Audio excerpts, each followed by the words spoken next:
It's the day after the last record store day drop in October. I did buy some records at Park Ave. I got there not too long before my slotted time, which was 8:20 to 8:40, and stood in line, and they took my order, and then we were let in a little while later, and I did some shopping. I looked around through the old record store day bin from the last time, and I didn't see any of the records that I wanted last time that I wasn't able to get.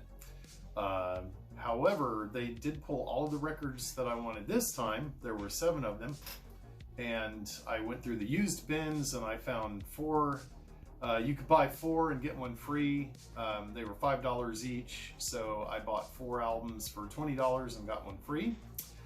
And I ended up putting back 2 of my record store day albums and decided to get a non-record store day album, which I will be showing. So, starting off, here was one of the choices for the $5 albums that I got.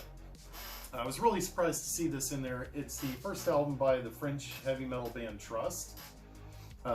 Back in these days, when this album was released, Trust was very heavily influenced by AC/DC, although their music doesn't really sound much like AC/DC. They do cover the song Ride On this album.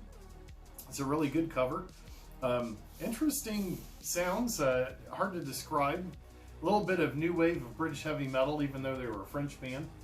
I've never seen this album actually out in the wild, so I was really surprised to be able to find it for $5.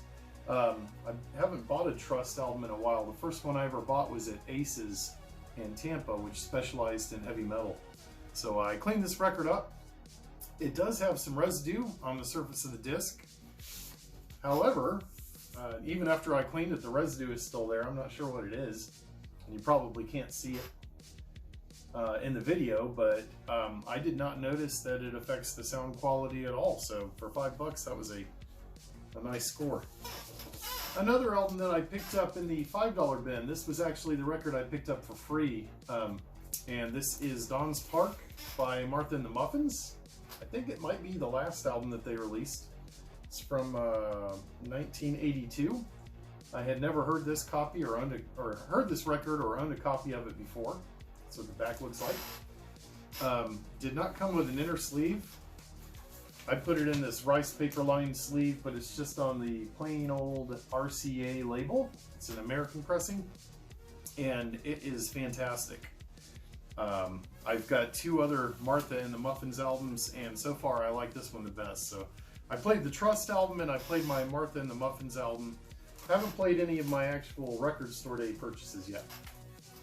Here's another record that I found in the $5 bin. This is by a band called Timeshares. The album is called Already Dead. The reason I bought it, I liked the cover art, and it was on this really cool kind of bronze translucent vinyl. I'm a sucker for colored vinyl. And it's on the Side 1 Dummy label, which is Flogging Molly's record label. So I don't really have too many other bands that are on this label, and I thought this might be worthwhile for $5 to try out. I have no idea what it sounds like. Another $5 album. This is by a band called Nightlands, and the name of the album is Oak Island. This is on Secretly Canadian, which is a label with a lot of bands that I've listened to over the years that I've enjoyed. Thought it had pretty intriguing cover art. Looks like it comes with a download code. There's the inner sleeve. And this one is on black vinyl. Really cool looking inner label though. On the front and back. Don't know anything about this band. Just kind of bought it based on the artwork and the fact that it was on Secretly Canadian. And it was $5 and in really good shape. So the last $5 record I got was still sealed. They actually had 2 copies of this album in the $5 bin. One was sealed, one was not. So I picked the sealed one. It is that Petrol Emotion, Northern Irish band, and the title of the album is End of the Millennium Psychosis Blues. I do have another album by that Petrol Emotion, and I like it. I'm not that familiar with any of their other recordings, so I figured I'd take a shot at this one for $5. So Moving on to the records that I actually bought that were record store day releases. The first one of these was kind of a decision that I made this past week when I was going through the list of releases, and I wasn't really sure what the more anticipated ones were, so I noticed that this was one of the records that people were talking about. It's J.J. Johnson and Kai Winding, 260s trombonist, and this was the most obscure release on Creed Taylor's CTI label. So this one came out, I think, around 1980 maybe, and it was only released in Japan. Of course, the Japanese release had an obi strip, and this label, I'm not sure what the label it is that re-released it, but at any rate, it's on red vinyl, and it was pretty cheap. It was about, well, I paid $21.98 for it. So I've read very good reviews of this record, although I was not familiar with it. And I guess original copies sell for hundreds of dollars, sometimes over $1,000, depending on the condition. So I thought that was an interesting reissue, and I decided to grab it and just check it out. So Stonebone by J&K on the CTI label originally. Next up is the record that I wanted the most from this record store day, and it is the re-release of Gold Afternoon Fix by The Church. It's their 1990 album. So by this time in the United States, most releases were not appearing on vinyl. This is one that I don't recall ever seeing being offered on vinyl. I've only ever seen it on vinyl once, and that was, I think, at Amoeba Records in Seattle, and they had a German pressing of it for about $20, which I did not buy at the time. So I was very excited when I saw this was coming out on vinyl, and it's on gold vinyl. And I wish it had been a gatefold, because then it would have been nice that you could open it up and see these long panoramic photos of the band on the cover, which are really cool. But alas, it is not. It's just a single disc. So I also thought it was kind of expensive to not be a gatefold. I paid about $35.98 for it. I think that's because it was a very limited series, though. I think there were about 1,700 of these pressed worldwide. So I was still really happy to get this on vinyl. Looking forward to hearing what it sounds like. Okay, and another record I was looking forward to for this record store day was the Virgin Suicide soundtrack. Now, this is not the music done by Air, where they composed an entire soundtrack score for the movie, although I have that on CD. This is the one that has the different bands in addition to some tracks by Air on it. So you've got a couple of tracks by Heart, one by 10cc, a couple by Todd Rundgren, one by the Hollies, and a few other people on here. So I had never owned this particular copy on CD or otherwise, and it's on pink splatter vinyl. So again, this one was pretty cheap. I paid, well, $26 for it. So I'm looking forward to playing this. The last soundtrack that I bought at last year's record store day from Sofia Coppola was the Lost in Translation soundtrack, which the flippers are now trying to sell for about $200 on Discogs and eBay.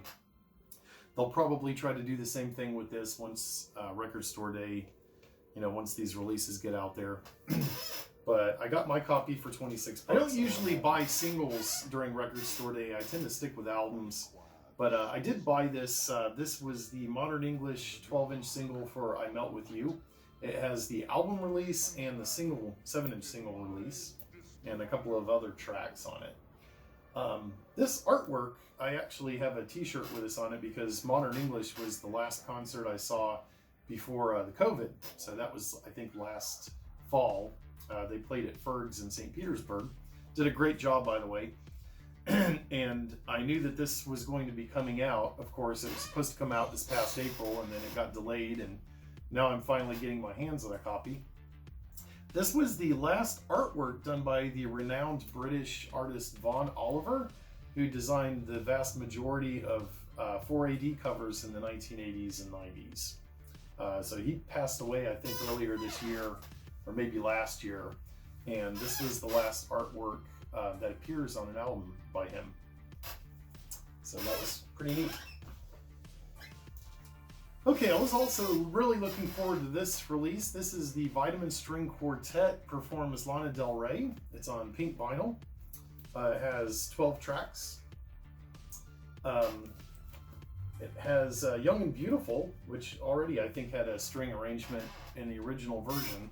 So I think this is going to be very good. I really like Lana Del Rey, and I haven't heard anything by Vitamin String Quartet, but they released a cover of Bjork songs last year for Record Store Day that was highly regarded, even though I did not pick it up and I have not heard it. So that was my last Record Store Day release. And then I had two others I was going to buy. I was going to get the Little Kim album 9 and the new Verlaine's album. I had those in hand, and they were just a little bit more than I wanted to pay, so I just put them back, and I went out and grabbed this record instead, which was $22.98. This is Air's first record, Premiere Symptoms, and it has a die-cut cover, so it's very, very cool.